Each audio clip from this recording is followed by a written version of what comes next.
काशीराम अधिकारी नॉर्वे से।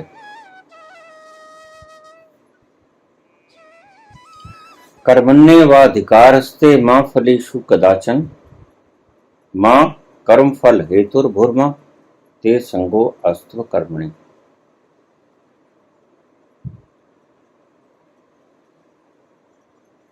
बाबा इस श्लोक का अर्थ गहरे से समझाने का कष्ट करें। श्लोक बहुत गहरा है। दूसरे अध्याय का 47वां श्लोक, और मैं इसको गीता का स्तंभ मानता हूं, पोल स्टार ऑफ गीता।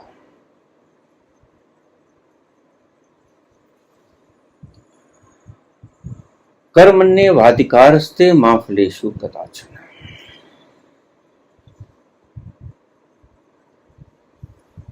हे पार्थ, तू कर्म कर, फल की इच्छा न कर।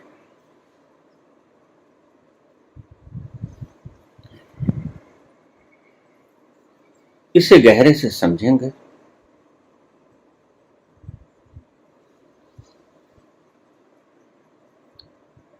क्या कोई कर्म फल की इच्छा के बिना हो सकता है? कर्मण्येवाधिकारस्ते मा फलेषु कदाचन। कर्म कर, फल की इच्छा न कर। मैं पूछता हूं, क्या कोई कर्म फल की इच्छा के बगैर हो सकता है?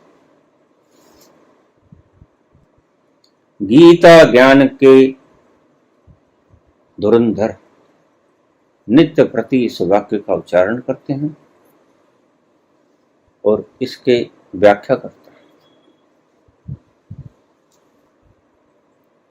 इस प्रश्न का उत्तर दे पाएंगे? कर्मण्येवाधिकारस्ते मा फलेषु कदाचन। कर्म कर, फल की इच्छा न कर। क्या कोई कर्म ऐसा है जो तुम फल की इच्छा रखे बगैर कर पाओगे? है कोई कर्म ऐसा? तुम सोच सकते हो, बता सकते हो कोई ऐसा कर्म जो फल की इच्छा के बगैर तुमने जिंदगी में किया? सोच के बताओ। तुम एक कारोबार चलाते हो, कोई दुकान करते हो, क्यों करते हो? पहले सोचते हो कि 4 रुपए की चीज खरीदूंगा, 5 में बेचूंगा, 1 रुपया जो कमाऊंगा उससे घर बार की परवरिश करूंगा। सुबह मजदूर अपने घर से निकलता है, सांझ मजदूरी करके लूटूंगा, 500-400 रुपया लेके आऊंगा, उससे अपने परिवार का भरण पोषण करूंगा। कर्म पहले हुआ कि कर्म का फल पहले सोचा गया? सोचना, आराम से सोचना, मस्तिष्क को शांत रख के सोचना, क्या कोई कर्म ऐसा है?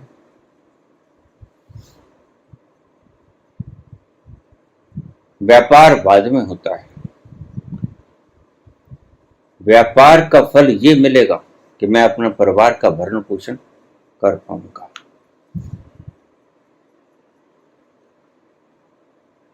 अगर तुम्हें पता हो कि जो कारोबार आप करने जा रहे हो उसमें तुम जो सोचे हो वो फल न मिलेगा, फायदा नहीं होगा, नुकसान होगा, तो क्या तुम कर पाओगे? नहीं कर पाओगे। हमारी मंडी वाली धर्मशाला में गीता ज्ञान यज्ञ का आयोजन किया गया था, बहुत साल पहले की बात। 4-5 धुरंधर व्याख्याकार उनके पास थे, बड़ा सुंदर बोलते थे, और एक गुरु सबका। दोपहर के वक्त गुरु आधे घंटे की एक चर्चा रखता, प्रश्नोत्तरी। उसमें साधारण जनता को, प्रश्न पूछने वाले लोगों को आमंत्रित करता। संयोगवशात एक मित्र मेरे पास आया, हमारे साथ चलो बाबा। मैंने कहा कहां चले? मंडी वाली धर्मशाला। वहां क्या है? वहां ज्ञान, गीता ज्ञान यज्ञ की गोष्ठी है, प्रश्न उत्तर। तो मैं क्या करूंगा? मैंने तो कोई प्रश्न पूछना नहीं, आप साथ चलिए।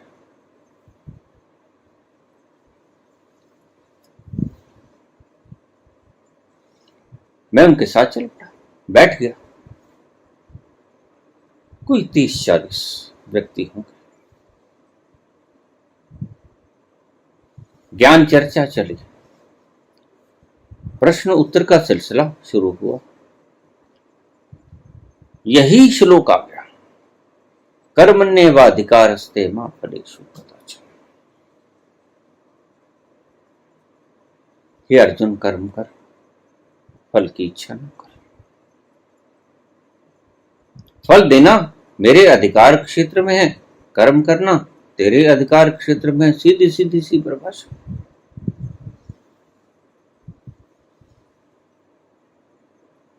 बड़ा मस्त होके समझा रहा था।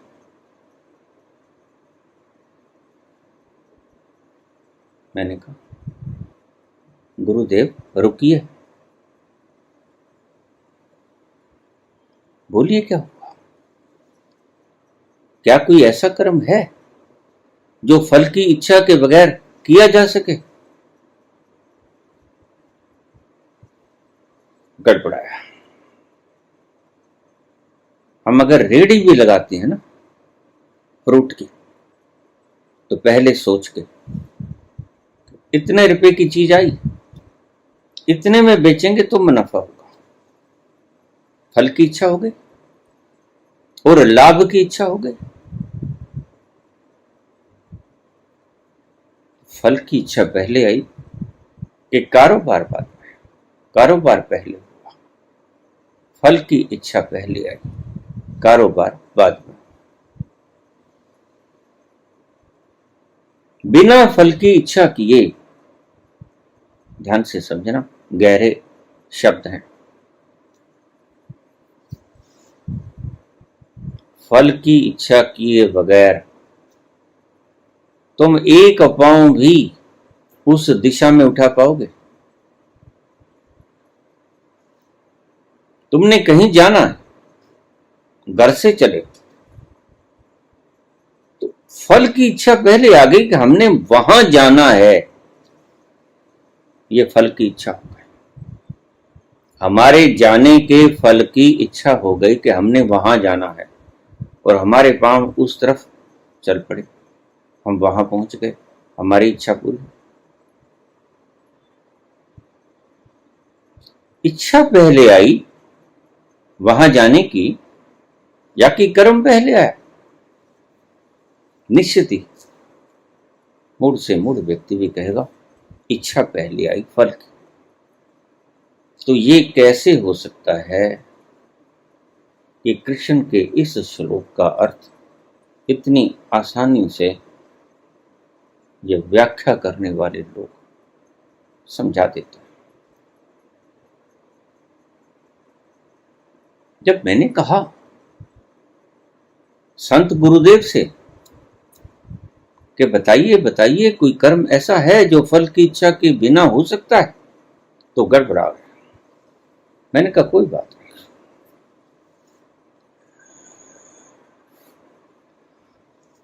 आप 2 दिन बाद सारे शास्त्रों को खंगाल लो, जो आपने अध्ययन किया है वो सारा दोहरा लो। गीता की जितनी टीकाएं हुई हैं सभी को खंगाल लो। 2 दिन के बाद मैं फिर आऊंगा, आप मुझे उत्तर दे देना। प्रश्नोत्तरी तो रोज चलती है, अब तो मैं जरूर आऊंगा।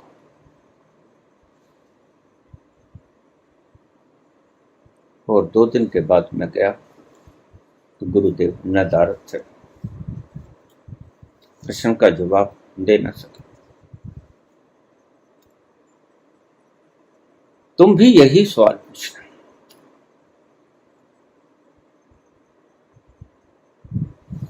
इस श्लोक की व्याख्या करने वाले महान पुरुषों से पूछना कि कोई कर्म है ऐसा जो कि फल की इच्छा के बगैर होता है।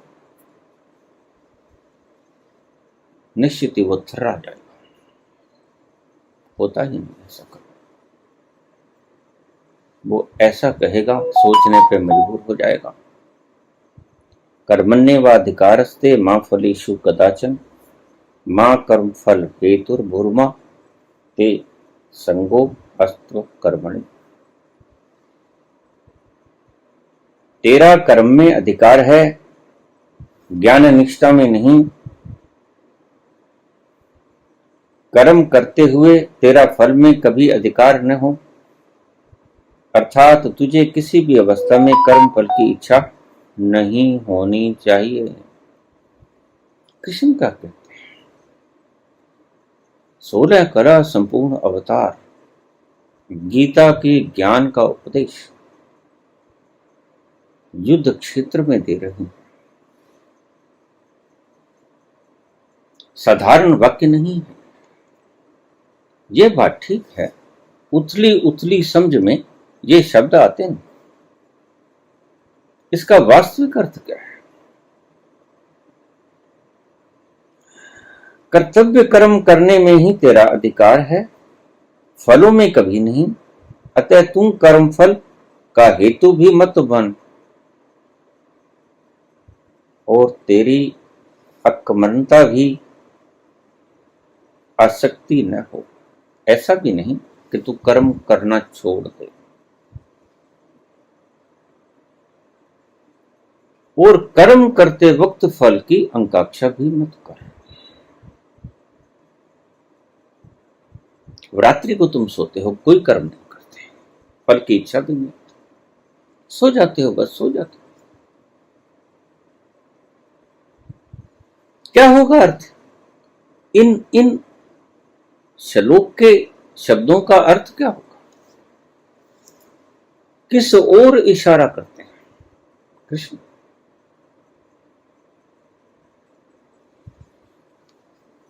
समझिए, गहरा प्रश्न है। रोज सुनते हो तुम, रोज सुनने के बावजूद भी आपने ये प्रश्न कभी किसी गीता के श्लोकों का वर्णन करने वाले के समक्ष रखा नहीं होगा, क्योंकि आपकी बुद्धि में यह प्रश्न आया ही नहीं। कोई कर्म ऐसा नहीं जो फल की इच्छा के बिना हो सके तुम कर सको।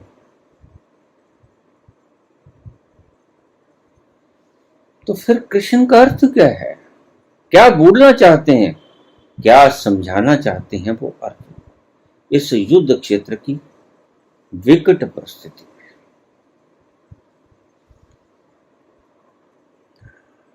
थोड़ा सा शांति से बैठेंगे, कॉन्सेंट्रेट होकर बैठेंगे तो इन शब्दों के अर्थ समझ में आ जाएंगे। कर्म करने में भी तेरा अधिकार है,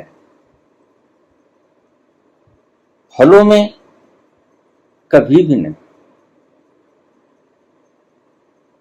कर्म फल का हेतु मत बन, इच्छा मत रख कि मुझे कर्म का फल मिलेगा, अच्छा मिलेगा, बुरा मिलेगा।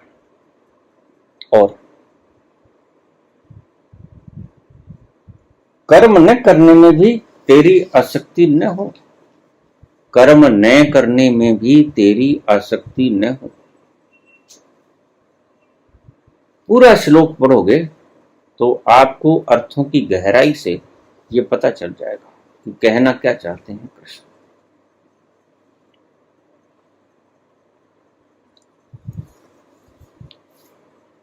देखिए,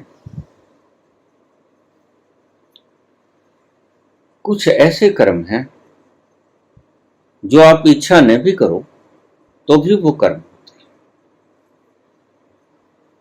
उन कर्मों के फल की इच्छा आपको करनी नहीं पड़ती, यद्यपि वो कर्म ही महत कर्म है। दिल धड़कता है, आप इच्छा नहीं करते। श्वास लिया जाता है, आप इच्छा नहीं करते। पलक झपकती है, आप इच्छा नहीं करते। पलक आप अपनी इच्छा से नहीं झपकाते, नेचुरल प्रोसेस है। इसलिए वैज्ञानिक कहते हैं कि स्त्रियों की पलकें आदमियों की बनिस्बत ज्यादा बार झपकती। It's natural process. ये 3 घटनाएं मैंने आपको गिनाई। दिल धड़कता है, आप इच्छा नहीं करते, जीने की इच्छा नहीं करते, और ये दिल का धड़कना आपको जीवन देता है और आप जीने की इच्छा नहीं करते। इच्छा नहीं हुई लेकिन कर्म हुआ, दिल धड़का। श्वास ली जाती है और थोड़ी देर श्वास न लो तो आप मर जाओगे। जीने की इच्छा नहीं करते लेकिन फिर भी श्वास ली जाती है, जिसके न लेने से आप मर जाओगे। खाना हजम होता है, भीतर की सारी संरचना, हमारा लीवर 350 किस्म के केमिकल रसायन पैदा करता है, डाइजेस्टिव एंजाइम्स पैदा करता है, एसिड्स पैदा करता है। हमारी इच्छा नहीं होती कि वो पैदा कर। भोजन आपकी इच्छा से नहीं पचता। आपको तो तब पता चलता है जब वो भोजन नहीं पचता और कोई विकार सामने आ जाता है। तुम्हारे सोचने से, फल की इच्छा करने से कि भोजन पच जाए, भोजन पच जाए, भोजन पच जाए, भोजन नहीं पच, दिल धड़कने लग जाए, दिल धड़कने लग जाए। नहीं धड़केगा तुम्हारे कहने से, तुम्हारी इच्छा करने से।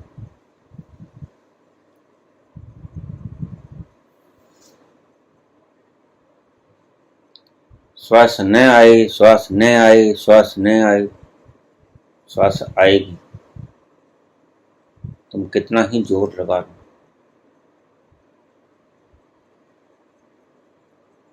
कुछ क्रियाएं ऐसी हैं जो जीने के लिए महत हैं और तुम उनके होने के लिए कभी फल की इच्छा नहीं करते, और वो महत हैं। अगर दिल ना धड़केगा, डायस्टोलिक और सिस्टोलिक, खून को धकेलेगा नहीं वो आर्टरीज के जरिए, और खून को वापस नहीं बुलाएगा वेन्स के जरिए, तो आपका जीवन चल नहीं पाएगा। दिल का धड़कना, खून का सप्लाई करना, खून का वापस बुलाना, आपकी हर क्रिया में खून गंदा होता है। आपकी हर क्रिया में ऑक्सीजन यूटिलाइज होती है और oxygen converts into carbon dioxide, दूषित हो जाता है, वो वेन्स के जरिए खींच लिया जाता है और फिर शुद्ध होकर फेफड़ों में आर्टरीज के जरिए आपके प्रत्येक अंग प्रत्यंग में पहुंचाया जाता है। ये सारा जीवन का महत्व कार्यक्रम, इसकी इच्छा तुमने की थी? नहीं की थी। दिल धड़के, श्वास आए, भोजन पचे, इसकी इच्छा नहीं की थी। अगर करोगे भी तो हृदय आपकी इच्छा को मानने वाला नहीं, फेफड़ा आपकी इच्छा को मानने वाला नहीं, गैस्ट्रो इंटेस्टाइनल ट्रैक्ट आपकी इच्छा को मानने वाला नहीं।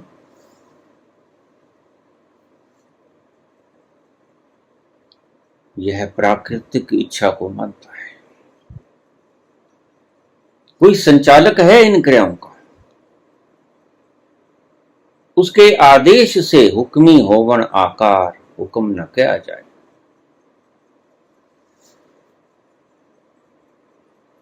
उसके आदेश से ये सारी नेचुरल प्रोसेसेस जो आपकी फल की इच्छा के बगैर होती हैं और जो महत्व हैं जीवन के लिए, जो आपने सोची भी ना थी।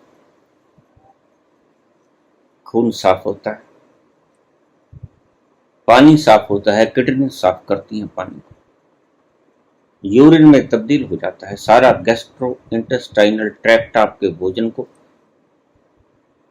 पाचन करता है और उसको खून में कन्वर्ट करता है। सारा ढांचा भीतर का आपकी इच्छा के बिना चल रहा है और आप जानते हो अच्छी तरह कि भीतर का अगर ये सारा क्रियाकलाप न चले तो आप कितनी देर तक जीवित रह पाओगे, आप खुद ही सोच सकते हो।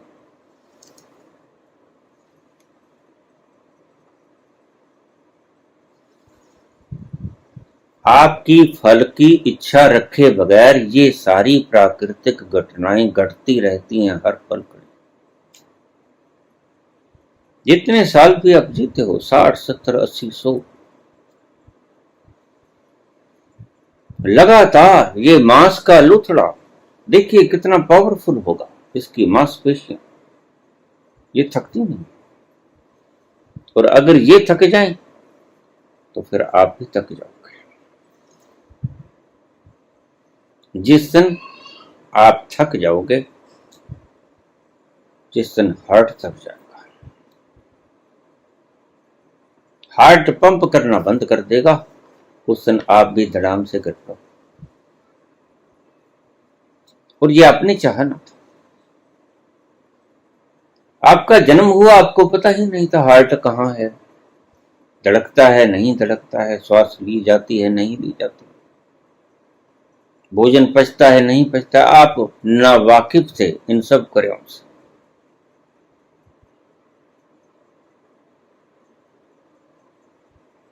कृष्ण का मतलब बड़ा गहरा है। इनडायरेक्टली नहीं, डायरेक्टली आप समझ नहीं पाते तो बात अलग है। मैंने कहा ना कि मैं तीसरे दिन गया तो महान पुरुष गायब थे। उन्हें पता था कि इस प्रश्न का जवाब मेरे पास है नहीं।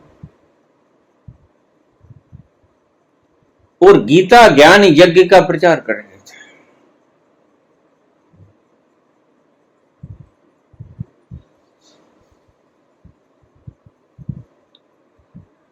इस श्लोक का अर्थ क्या है? यह श्लोक 700 श्लोकों का एक्सट्रैक्ट है, निचोड़। अगर गीता के अनुवाद का सार कहा जाए, कर्म किए जा, फल की इच्छा मत कर रे इंसान, ये है गीता का ज्ञान।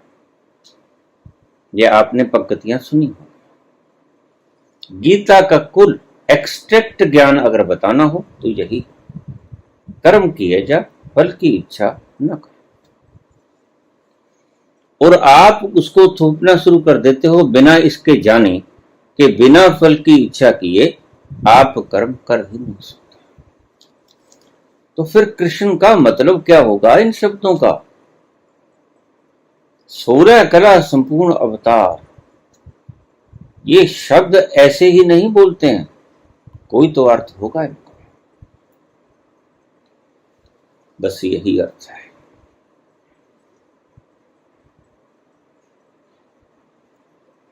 आपसे हो, आप करो मत।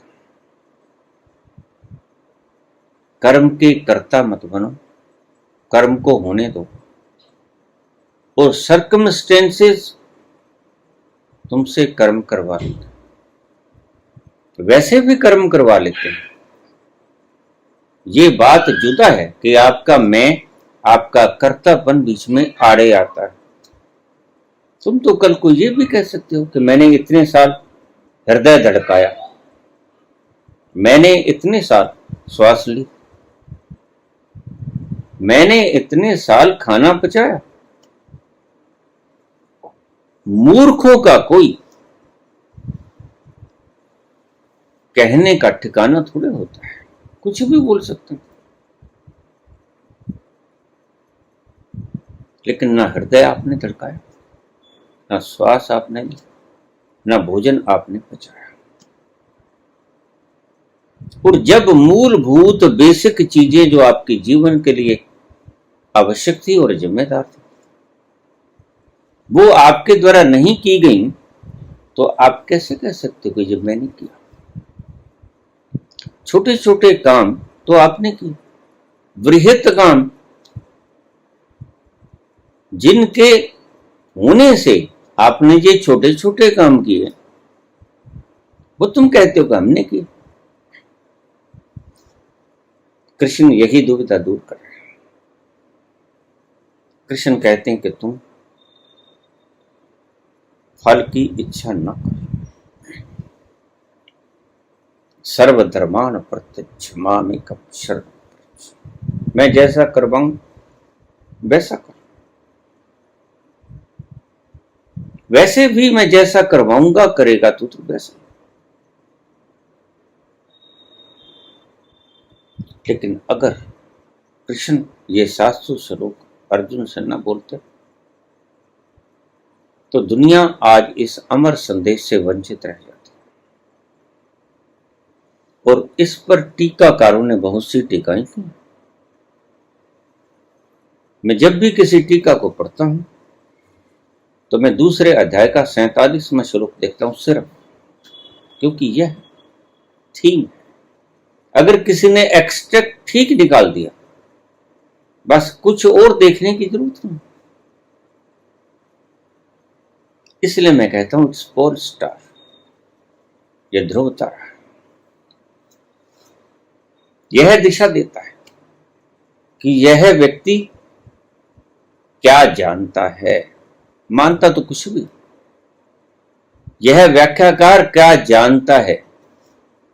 इसी शब्द से, इसी श्लोक से इसकी असलियत उगड़ेगी। और अगर ये इस श्लोक को व्याख्यायित न कर पाया ठीक ढंग से, तो फिर इसकी अज्ञानता उगड़ जाएगी। मैंने बहुत सी टीकाएं पढ़ी, गीता के ऊपर अनेक टीकाएं उपलब्ध हैं। दूसरे अध्याय का 47वां श्लोक पढ़ी, आपको पता चल जाएगा कि कितना अच्छा व्याख्याकार है या अनुभव करता है। अब दो शब्द मैंने प्रयोग किए, व्याख्याकार तो गलत होगा, अनुभव करता बिल्कुल ठीक होगा। अगर किसी ने अनुभव किया है वह व्याख्या भी सही कर देगा, और अगर किसी ने अनुभव नहीं किया है स्वयं, तो वह व्याख्या भी टेढ़ी मेढ़ी करेगा। जैसे आम व्याख्या कर देते हैं, बस तू कर्म कर, तेरे अधिकार क्षेत्र में कर्म ही तो आता है, फल की इच्छा ही मत कर, क्योंकि फल तो मैंने देना है। तब नर्वस सिस्टम झन करने लगता है जब ऐसे प्रश्न उठते हैं कि फल की इच्छा के बगैर तुम कर्म करोगे कैसे।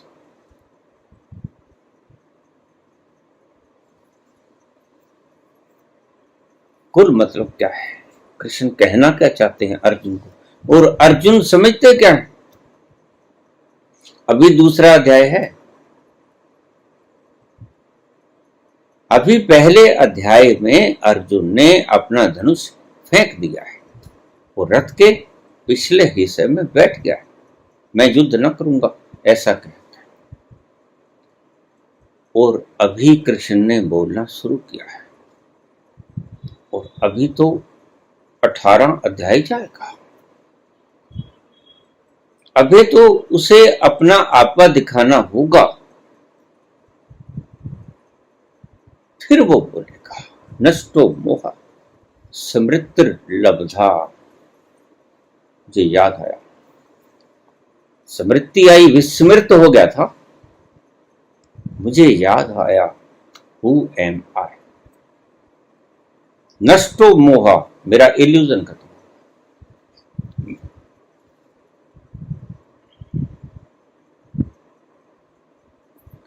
मैं अपने आप को इंद्रियां समझता था, शरीर समझता था, मन समझता था, और जब मैं अपने आप को मन समझता था, शरीर समझता था, मैं दूसरों को भी मन और शरीर ही समझता था।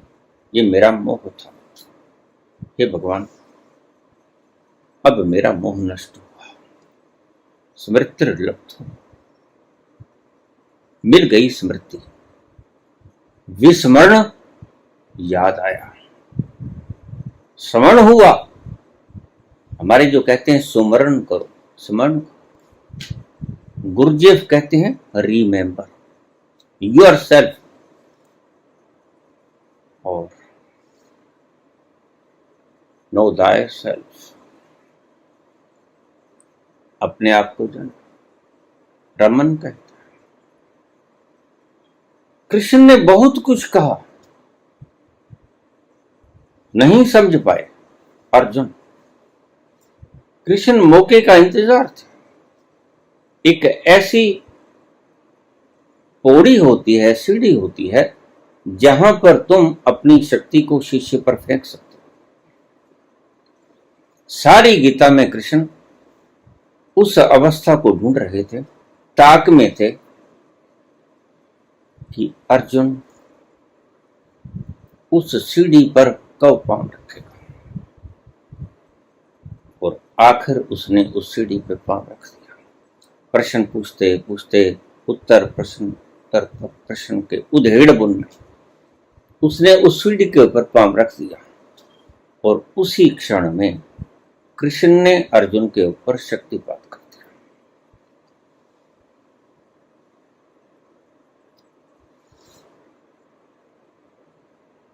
शक्तिपात की उस घड़ी में सतोरी की एक झलक उसने देखी। क्यों? I am somewhat else from body, मैं कुछ जुदा हूं शरीर से, मैं शरीर नहीं, मैं इंद्रिया नहीं हूं, और मैं इसी मोह के अंदर डूबा हुआ शोक में मगन भगवान कृष्ण से वार्तालाप कर रहा हूं।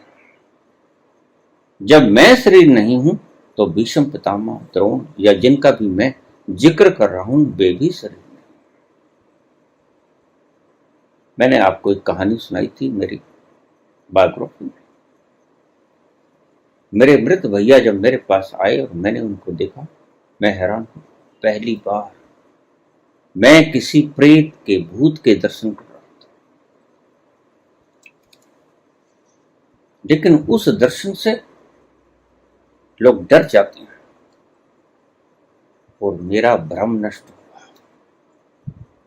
जब भाई नहीं मर सकता, जिसको अग्नि में दे के आया हूं शमशान घाट में, तो मैं भी नहीं मर सकता।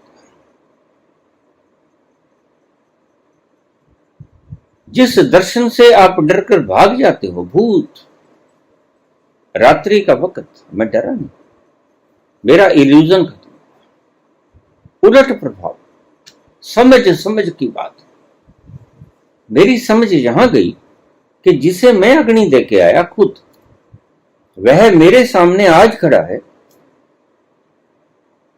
तो जब ये नहीं मरा तो मैं कैसे मरूंगा?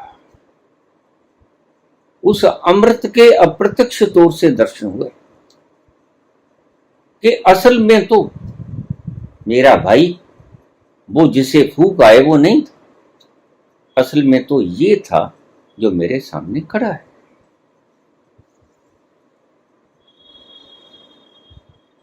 उस क्षण में जब शक्तिपात हुआ तो अर्जुन ने अपना आपा देखा, और जब उसने अपना आपा देखा तो बस उसने सर्व देख लिया। खुद को देखकर उसने सबको देख लिया। जब मैं ही नहीं हूं शरीर तो दूसरे भी शरीर नहीं। नष्टो मोहा स्मृति लब्धा।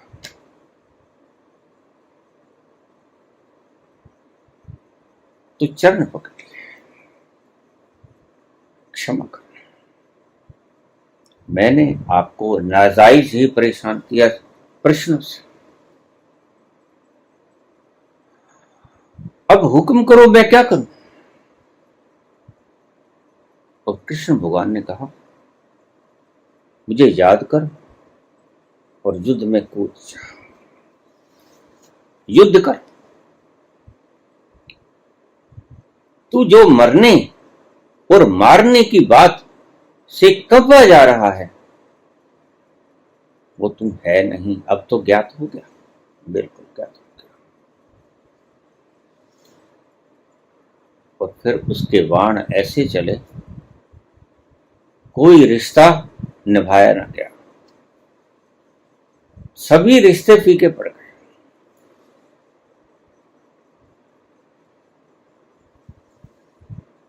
कृष्ण क्या कहना चाहते हैं? कृष्ण कहना चाहते हैं कि जैसे पलकें झपकती हैं, तुम नहीं झपकाते, हृदय धड़कता है, तुम नहीं धड़काते, श्वास चलती है, तुम नहीं चलाते, भोजन पचता है, तुम नहीं पचाते। और ये चार क्रियाएं जीवन की मूलभूत क्रियाएं हैं जिनके बिना आपका जीवन असंभव हो जाएगा। इनमें से एक भी क्रिया रुक जाए तो आपका जीवन असंभव हो जाएगा। ये तीन मुख्य क्रियाएं, भोजन न पचे, हृदय न धड़के और फेफड़े श्वास न लें, आप कितने दिन जी पाओगे? नहीं जी पाओगे। कृष्ण यही बात कहते हैं कि जैसे ये क्रियाएं ऑटोमेटिकली हो रही हैं, ऐसे ही तू छोड़ दे। प्रत्यज्य मामेकम शरणम,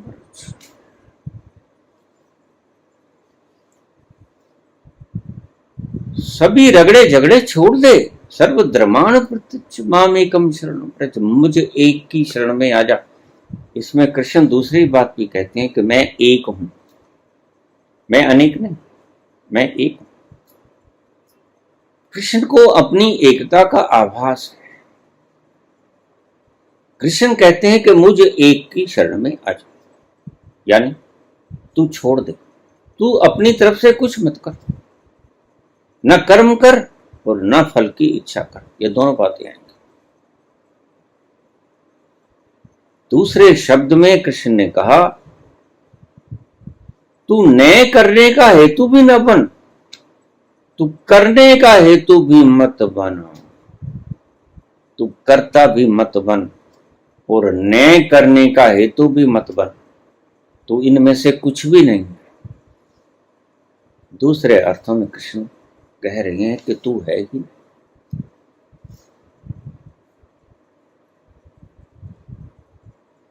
बस मैं ही हूं, एक ही है और वह मैं हूं।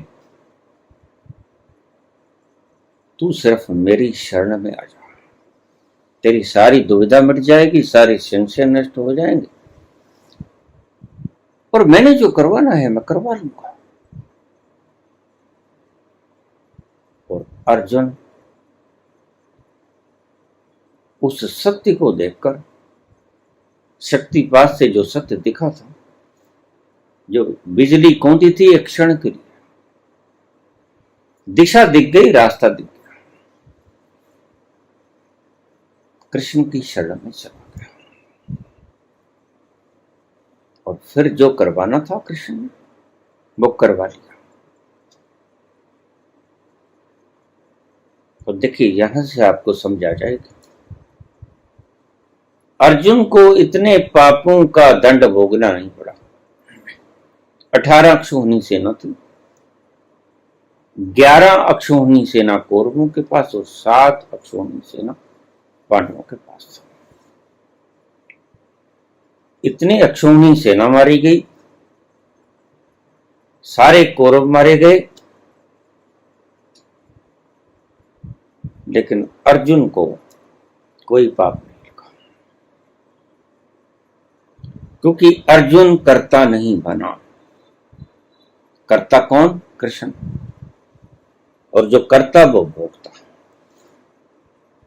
अब आगे का प्रसंग थोड़ा और गहरा है, आराम से आनंद से सुनिए इसको। कृष्ण को पाप लगा क्योंकि कृष्ण करता है, और कृष्ण के वंश का नाश हुआ। गांधारी ने श्राप दिया, हे वसुदेव, मैं तुझे श्राप देती हूं कि जिस तरह मेरा सारा कुल तेरे कारण नष्ट हुआ, तेरा भी सारा कुल तेरे सामने नष्ट हो जाए। मेरी आंखों के सामने नष्ट हुआ मेरा कुल, तेरी आंखों के सामने तेरा कुल नष्ट हो जाए। और कृष्ण ने चरण स्पर्श किए, हाथ जोड़े, एवमस्तु, ऐसा ही होगा माते। और कृष्ण जैसे लोग भुगतते नहीं। क्यों? क्योंकि कृष्ण कर्ता और भोक्ता दोनों से पार होता। समर्थ को नहीं दोष गोसाई, एक शब्द तुलसीदास ने कहा। इसका अर्थ कोई समझे ना समझे, लेकिन इसका अर्थ वहीं आके रुकता है, ढुकता है वहीं आकर। जो समर्थ है, जो स्वयं में ठहर गया, जो अपने आपे में ठहर गया, उसको कोई दोष नहीं लगता। ना वो करता है ना वो।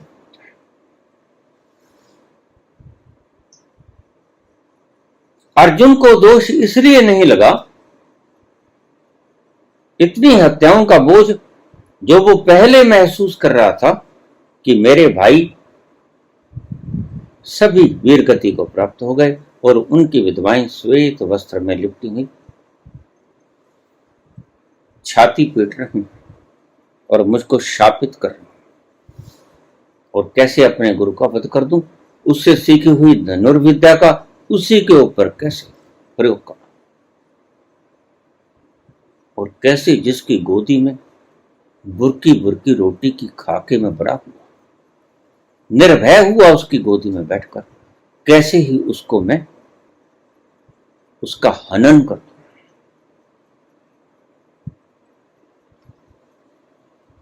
लेकिन सब कुछ होने के बाद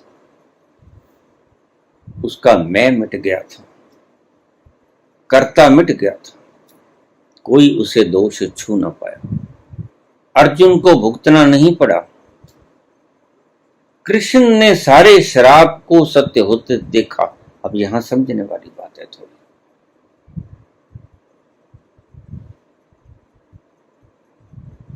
कृष्ण ने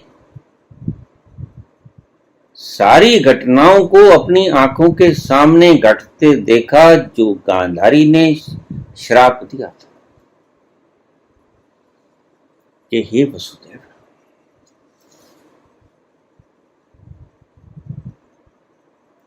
जो मेरे सामने मेरे कुल का नाश हुआ है, मैं तुझे श्राप देती हूं कि तेरे सामने आंखों के तेरे कुल का भी नाश हो जाए। नाश होते अपने ही कुल का कृष्ण ने देखा, बिल्कुल देखा।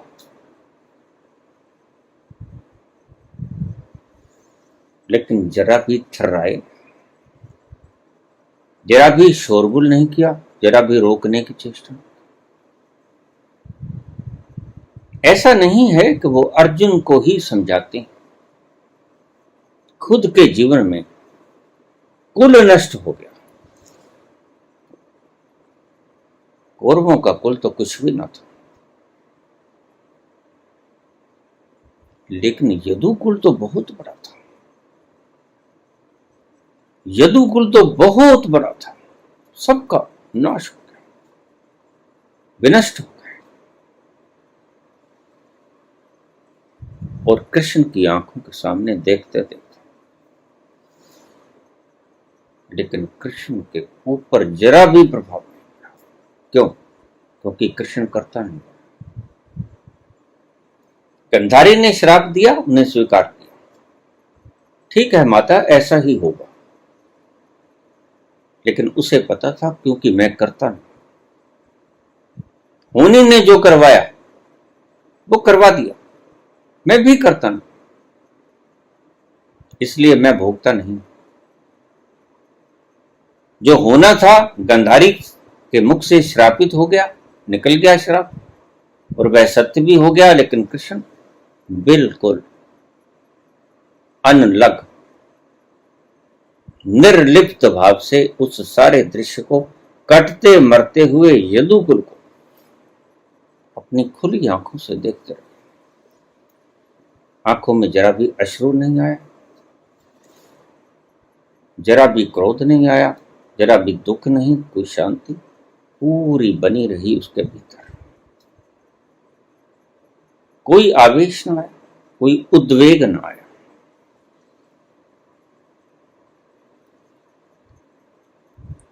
कृष्ण ये कहना चाहते हैं कि जैसे ये क्रियाएं, महत क्रियाएं तेरी इच्छा के बिना हो रही हैं हे अर्जुन, ऐसे ही बाकी की सारी क्रियाएं भी तेरी इच्छा के बिना ही हो रही हैं। लेकिन यहां आके तू चूक जाता है, यहां तू मैं लगा लेता है। महत क्रियाओं के अंदर तू मैं नहीं लगाता, अगर लगाए तो तेरा अभिमान एक दिन में टूट जाए। दिल तेरे कहने से नहीं धड़कता, सांस तेरे कहने से नहीं चलती, डाइजेस्टिव सिस्टम तेरे कहने से नहीं चलता, नहीं रुकता, कुछ नहीं होता। जीवन के लिए जो आवश्यक क्रियाएं हैं वो तेरे कहने से चलती नहीं, तेरे कहने से रुकती नहीं। वो जो छोटी छोटी चीजें हैं, तूने किसी को गाली निकाल दी, उसमें मैं ले आएगा, पर तू पश्चाताप भी करेगा, माफी भी मांगेगा। यही कर्म अगर तुमने दृष्टा बनकर देखा होता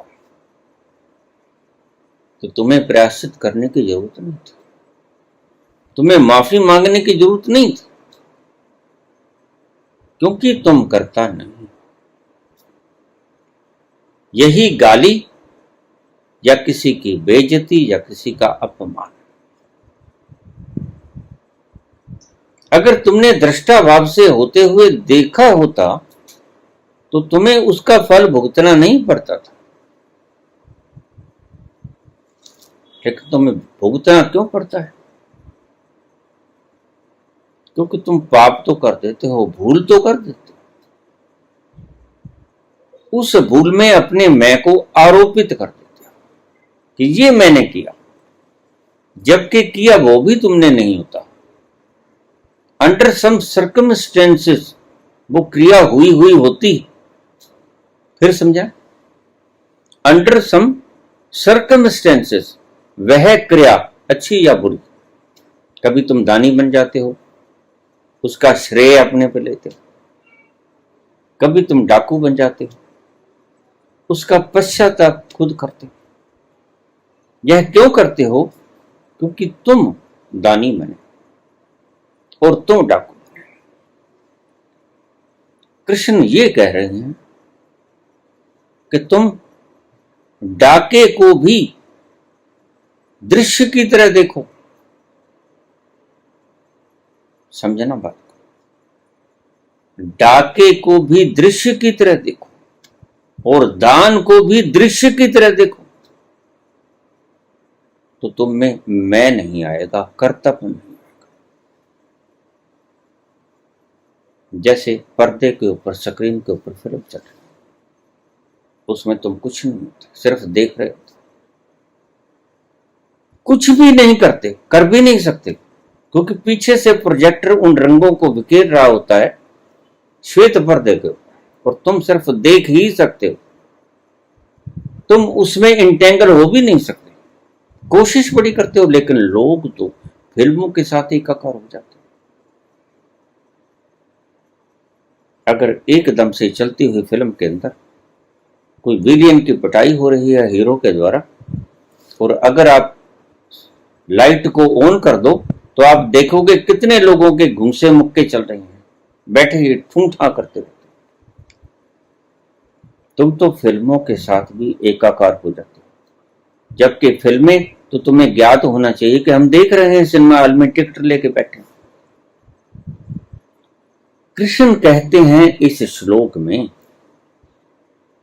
कि तू घटनाओं को दृश्य की तरह देखना शुरू कर दे, सीन्स की तरह, जैसे पर्दे के ऊपर सीन चलता।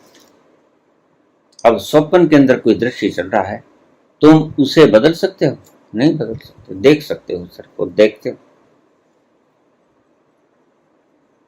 ऐसे ही फिल्मों के अंदर बैठे पिटाई होती है विलियन की, तुम घूंसे मुक्के चलाते हो।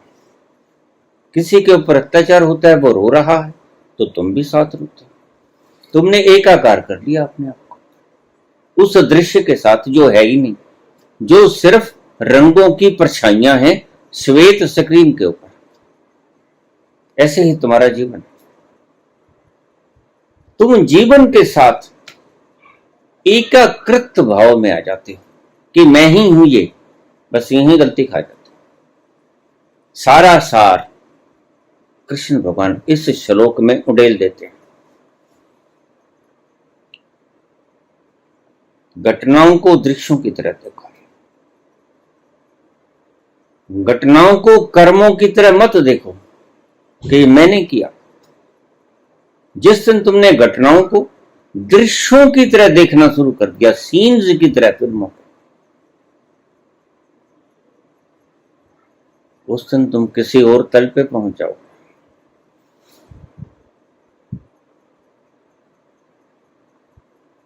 घटनाओं को दृश्यों की तरह जिस दिन देखना शुरू कर दिया, मैं बार बार तो बोल रहा हूं कि यह एक्सट्रैक्ट है। तुम्हारे साथ भी जीवन में कितनी घटनाएं घटी, लेकिन तुमने उसके साथ एकाकार साध लिया है, आइडेंटिफिकेशन साध ली है। और कृष्ण कहते हैं यही इल्यूजन है, यही भ्रम है। जो तुमने किया नहीं, जबरदस्ती उसमें तुम कूद जाते हो, और जब कूद जाते हो आग में, तो भाई जलोगे। तो कर्ता बनोगे तो भोक्ता तो बनना ही पड़ेगा। कर्तापन की आग में कूदोगे तो झुलसोगे। कुल सारे श्लोक का एक्सट्रैक्ट ये है कि तुम कुछ नहीं करते, तुम कुछ नहीं कर सकते, और तुम कुछ नहीं कर सकते, इसलिए क्यों नहीं तुम सत्य को स्वीकार कर लेते? सर्वधर्मान प्रत्यज्य मामेकम शरणम व्रज, तू क्यों नहीं मेरी शरण में आ जाता? वैसे भी तुम मेरी शरण में है, वैसे भी जो हो रहा है तेरी इच्छा से नहीं हो रहा है, मेरी इच्छा से हो रहा है। इसलिए क्यों नहीं तू सत्य को समर्पित हो जाता? तो मेरी शरण में आ जा, मैं तुझे अहम त्वाम सर्व पापेभ्यो मोक्षयिष्यामि मा शुचः, मैं तुम्हें सभी प्रकार के पापों से मुक्त कर दूंगा। पाप क्या है? एक ही पाप है, जो तुम नहीं हो उसको अपना होना समझना, इससे बड़ा कोई पाप नहीं, और दूसरा पाप कोई है नहीं। एक ही पाप है जीवन में, कि जो तुम नहीं हो उसको तुम अपना होना समझे बैठो, यही गुनाह किए हो तुम, और तुम्हारा गुनाह कोई भी नहीं।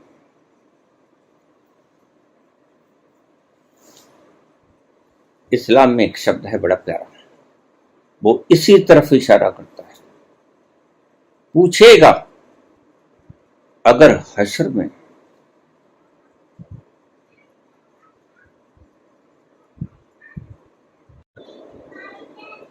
मुझको मेरा खुदा पूछेगा अगर हश्र में, मुझको मेरा खुदा लाखों गुनाह किए तेरी रहमत के जोर पे, तेरी रहमत के जोर पे लाखों गुनाह। थोड़ा सा पीछे हट के इनके अर्थों को देखोगे तो सेम अर्थ वही कृष्ण के मिलेंगे आपको। फिर आपने कितने गुनाह किए? अर्जुन ने कितने गुनाह किए? कितनी कत्लो गारत की अर्जुन ने, कृष्ण ने तो कोई शस्त्र उठाया नहीं। कृष्ण की तो ये सौगंध थी कि मैं शस्त्र नहीं उठाऊंगा, तो शस्त्र तो उठाया अर्जुन ने और पाप भी उसे तनिक भी नहीं लगा। और सच हुआ कृष्ण का ये वाक्य कि मेरी शरण में आ जा, मुझे समर्पण कर दे और समर्पण होके तू कर्म कर जैसा मैं कहता हूं। मामनु स्मर, मुझको याद कर, युद्ध चल, युद्ध में कूद।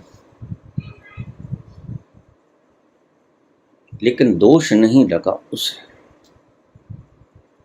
यही शब्द कह रहे हैं अर्जुन इस, क्षमा कर, कृष्ण इस श्लोक में। कर्मण्येवाधिकारस्ते मां फलेषु कदाचन, मां कर्मफल हेतुर्भुर्मो ते संगो असत्व कर्मणि।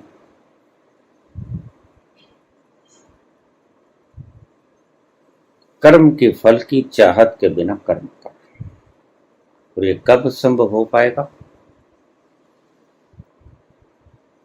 जब तुम अच्छे से जान पाओगे कि मेरे किए से कुछ होता है। क्योंकि मेरे ना चाहने के उपरांत बहुत कुछ होता है, और तुम देखते हो कि तुम्हारे ना चाहने के उपरांत कितना कुछ होता है। वैसे देखा जाए तो सब कुछ तुम्हारे ना चाहने के उपरांत ही होता है, लेकिन तुम कुछ क्रियाओं में साक्षी रहने की बजाय कर्ता हो जाते हो, वही तुम्हारे दुख का कारण होता है। यही संत कहते हैं, यही संत कहते हैं कि तू मान क्यों नहीं लेता जो सत्य है? तू करता नहीं है, वह करता है, लव से कहते हैं। और वह जो करता है अच्छा करता है, क्योंकि सारा मैटर उसका है, तुम्हारा नहीं। जिसने बनाया वो मालिक, माल उसका, वह मालिक।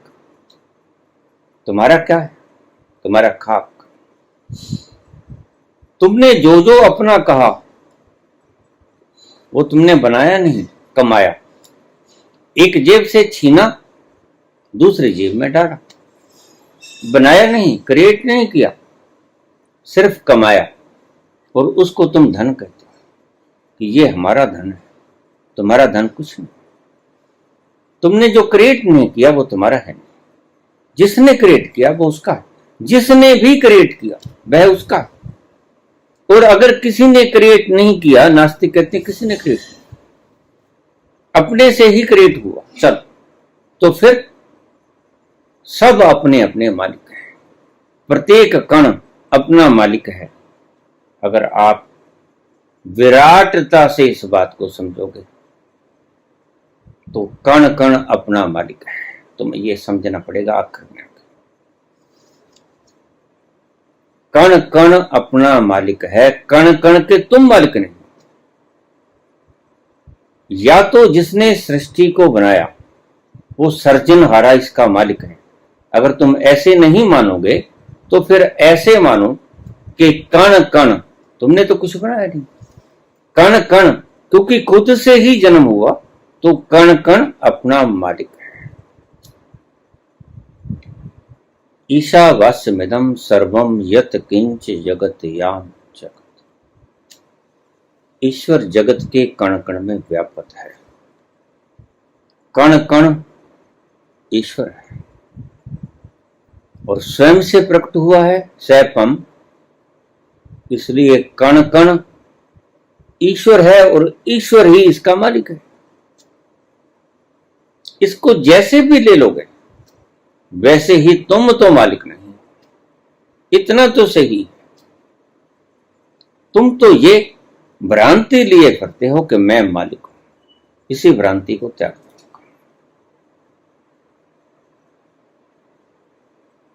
हुक्म अंदर सबको, उसके हुक्म में सब कोई है। बाहर हुक्म ना कोई, उसके हुक्म के बाहर कुछ नहीं। नानक हुक्मे जे बुझे, तो हमें कहे ना कोई। जैसे ही तुम हुक्म को देख लोगे, हुक्मी को देख लोगे,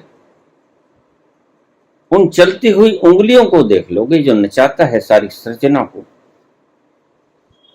बहुत से लोग कह देते हैं कि एनलाइटनमेंट होती, ये बिल्कुल वैसे ही है जैसे मार्कस।